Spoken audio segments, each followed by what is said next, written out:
Good morning. Please join me in rising for the Pledge of Allegiance. I pledge allegiance to the flag of the United States of America, and to the republic for which it stands, one nation, under God, indivisible, with liberty and justice for all. And here's Brendan with the announcements.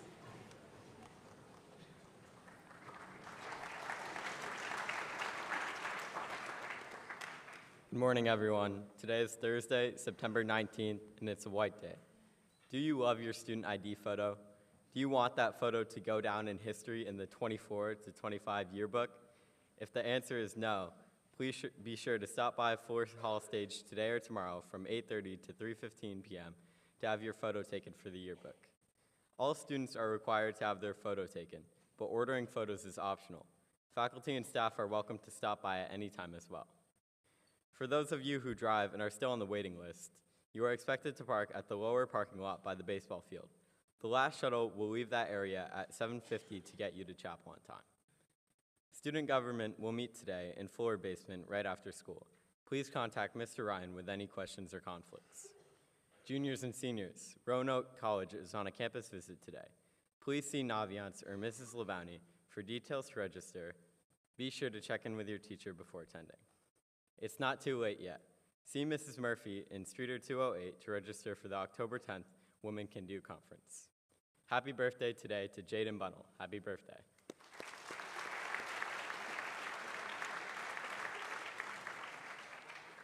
Today in sports, we have boys varsity golf at North Country Invitational at the Newport Country Club at 9 a.m. and varsity field hockey versus Montpelier at 4 p.m. Thank you and have a great day.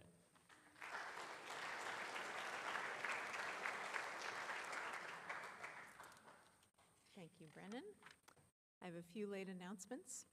The boys' golf team came away victorious in a 3-team match on Friday against Middlebury and Colchester.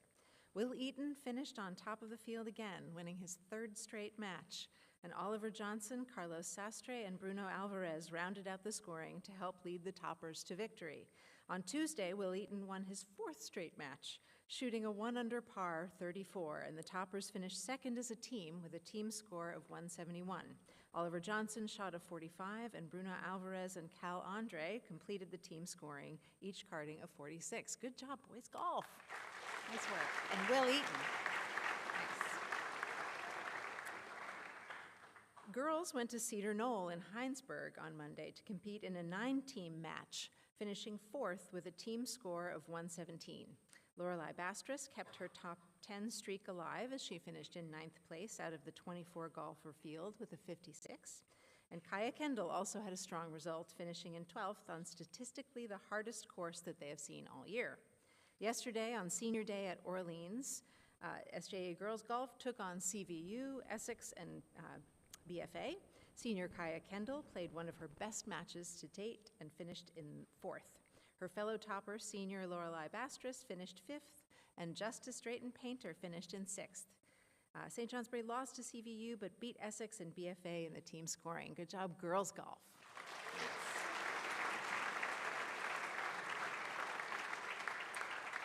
And boys varsity soccer defeated BFA St. Albans 5-0 on Wednesday. Finn Huntington had 2 goals. Luke Oliver, Zach Wood, and Kevin Jang each had 1 goal.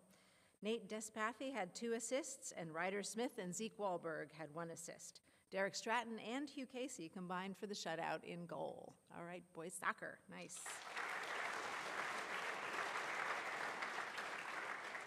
And finally, varsity volleyball won last night in 3 sets against Vermont Commons. It was an incredible team win with 90% service and only 1 receiving error for the entire night. Please come and cheer the team on at their next game on Tuesday. Good job, volleyball. All right.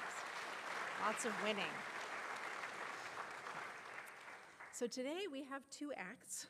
First is the latest in our series of talks about our government, democracy, elections, and the Constitution. I believe it is still Constitution Week. Is that right, Mr. Eckhart? Oh, yeah. Excellent. From the Social Studies Department, let me welcome and join me in welcoming Mr. Mantius.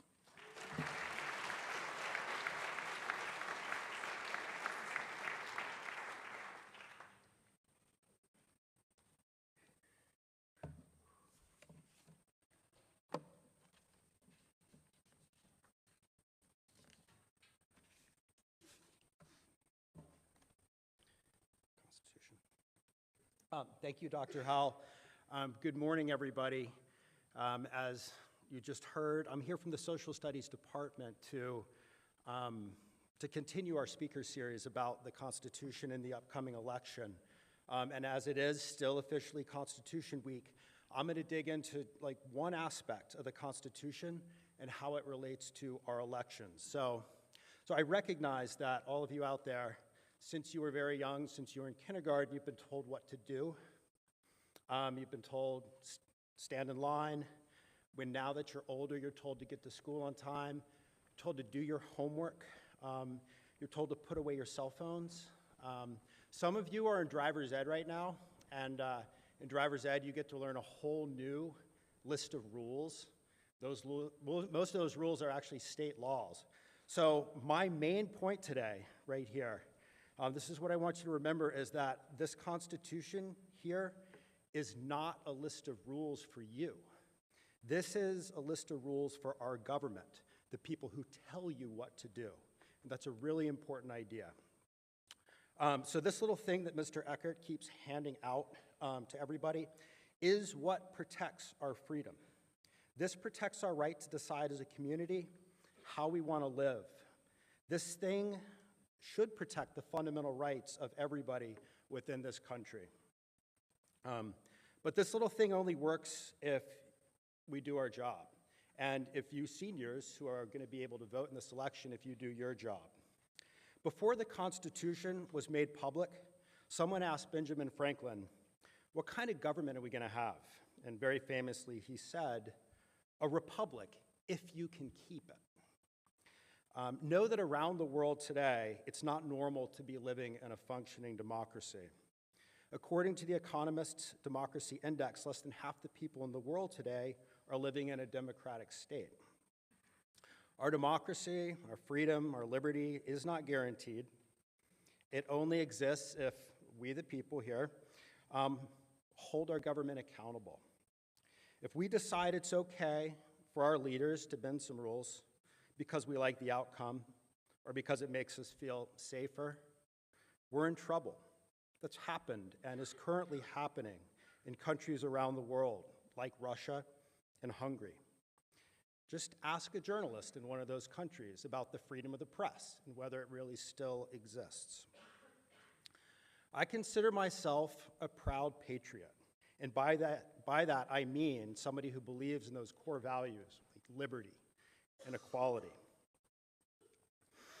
And as a proud patriot, I feel it's my duty to know this Constitution. If I know what our leaders can and cannot do, I can see when we're in danger of losing our own freedoms. And maybe, as importantly today, this knowledge helps me be a bit less susceptible to the manipulation of our fractured and partisan media landscape. The people who wrote the Constitution understood that politicians tend to be ambitious. They want power, so they designed a system to control them. One of the founders, James Madison, wanted ambition to counteract ambition. But even he recognized that ultimately our freedom depends on the people, the voters, to reject leaders who operate outside the rules, and also those politicians who turned a blind eye towards that behavior. So your job as the next generation of voters is to know the Constitution, this rule book for the government, and to avoid manipulation by that fractured partisan media landscape that parrots one perspective. Watch closely. Are our leaders respecting the decisions of the courts? That's a constitutional check on the abuse of power. Are our leaders working to make sure that everyone with the right to vote is able to, and easily? These are things to watch. You're charged with an awesome task of guarding our constitutional federal republic, or simply put, our democracy, our country where the people rule. So please remember this one simple point, that this Constitution right here, it's not rules for you. It's rules for the government that protect your freedom. Thank you.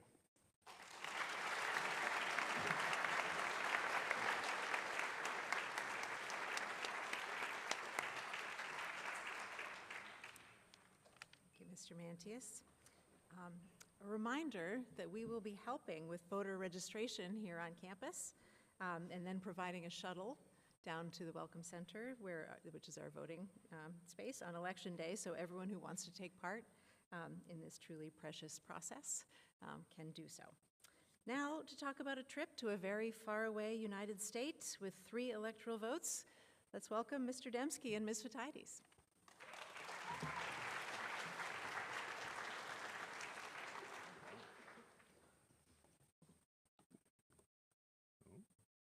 Maybe.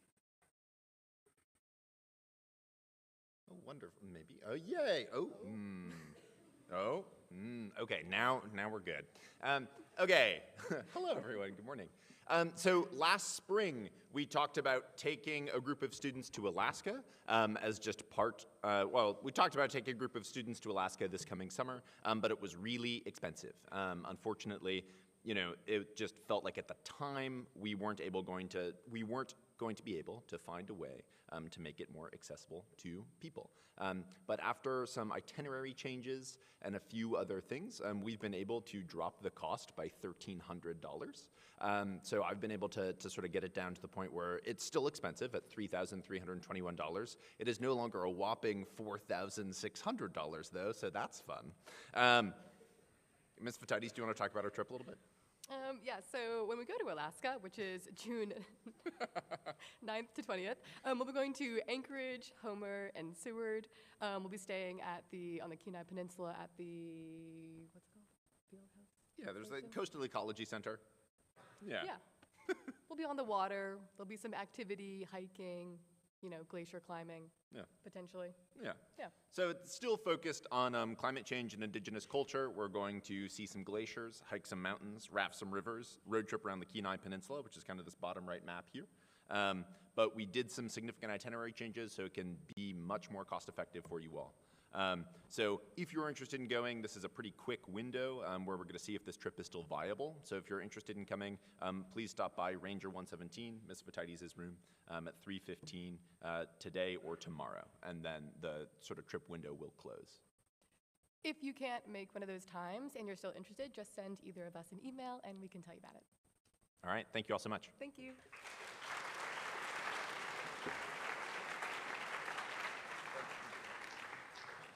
Take it with you. All right.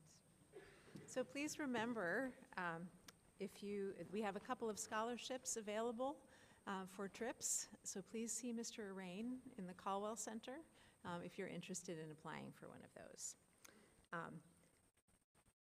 So tonight is our Meet the Teachers evening here on campus, and I want to spend a minute this morning talking about our teachers and asking you to think about the impact that they're making on you every day.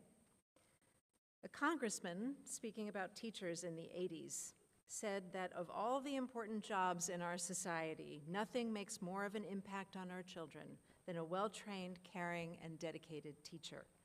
No job, ultimately, is more important to our society. Teachers are some of the only people, I've said this a lot, but whose jobs involve losing sleep over other people's children. I feel in awe often when I visit classes and I see the expertise and the deftness of our teachers. Deftness. You should know that we are so fortunate to have the faculty that we do. I say to everyone who will listen that we have the finest faculty of any school I've been part of, hands down. They are well-trained, they are caring, and they are dedicated, and that is just the beginning. I want to ask each of you, each student here, to think today about a teacher who has shown you care and support in the last month, and then please write that teacher a note of thanks, or tell them in person, so they know that you appreciate them. You should know that it isn't always obvious to teachers that they're making an impact on you, that you're feeling their belief in you, and it's making you capable of reaching higher and doing things that you didn't know you could. So take it from me, hearing from you that they have said or done something that you remember or that you're thankful for will remind them of why they do this work. Those reminders are like rocket fuel for those of us who care about reaching you and want to help you to see the world and yourselves as rich and alive and full of possibility. I want you to take a moment right now to think about this. Which of your teachers, past or present, would you like to thank? Just take a moment. Please let that teacher or those teachers know that you appreciate them in a concrete way, and tell your parents if they're planning to come to meet the teachers' night. Tell your parents or guardians something that you appreciate about each of your teachers before they come and meet them tonight. It will make their days, and maybe yours. Have a great day, everybody. Faculty.